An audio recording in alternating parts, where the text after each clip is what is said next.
Hello friends, this video on Work and Energy Part 4 is brought to you by examfear.com. No more fear from exam. Let us, now that we have talked about what is work, what is energy, what is kinetic energy and potential energy, let us talk about the law of conservation of energy. This is very, very important because it is a universal law and it holds true in all cases. Law of conservation of energy tells that energy can neither be created nor destroyed. It can only be converted from one form to another. It says that irrespective of whatever process or whatever event takes place, energy will never get destroyed. Neither we can create energy. So energy will always get converted from one form to another. For example, I talked about so many different forms of energy: light energy, sound energy, heat energy, potential energy, electrical energy, kinetic energy. So during different processes, different types of energy get converted into other forms, but they are neither created nor destroyed. So that means the total energy in a system will always remain the same, right? Let us look at the example. Let us look at this beautiful example where an object is falling freely. So all of you are aware of what is free fall. In our previous lesson, I talked about free fall in detail. That means when an object is falling freely only under the action of gravity. For example, this ball. When this ball is allowed to fall from the top of the building, it is only under the action of gravity. So the ball is falling freely under the influence of gravity.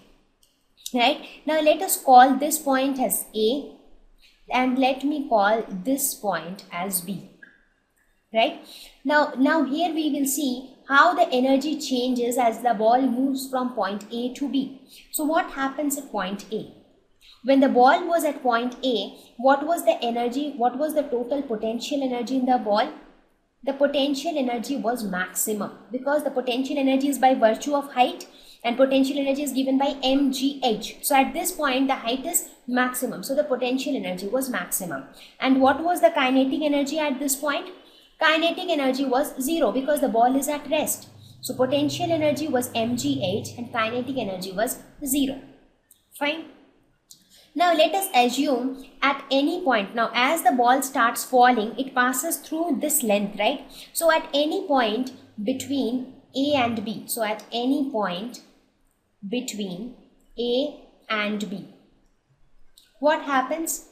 Now as the ball starts falling, the potential energy keeps decreasing. That's because the height is decreasing, right? Initially the height was h. When the ball reaches here, the height is only this much.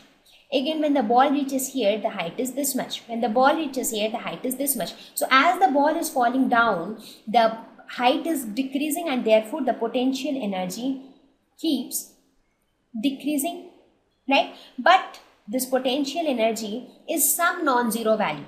It is less than the maximum value, but it is some non-zero value. What happens to the kinetic energy? Initially the ball was at rest at point A. As soon as it falls, the kinetic energy keeps increasing because its velocity keeps increasing. So now what happens? So here at point A, what was the total energy? The total energy was mgh. So now the potential energy has decreased, but the kinetic energy has increased. Right? So that the total energy again remains the same. So the total energy here and the total energy here remains the same. Now what happens at point B? At point B, potential energy becomes 0 because height becomes 0. The object is on the ground. What happens to the kinetic energy? Kinetic energy is maximum. So what is the value of maximum kinetic energy? It is half mv square.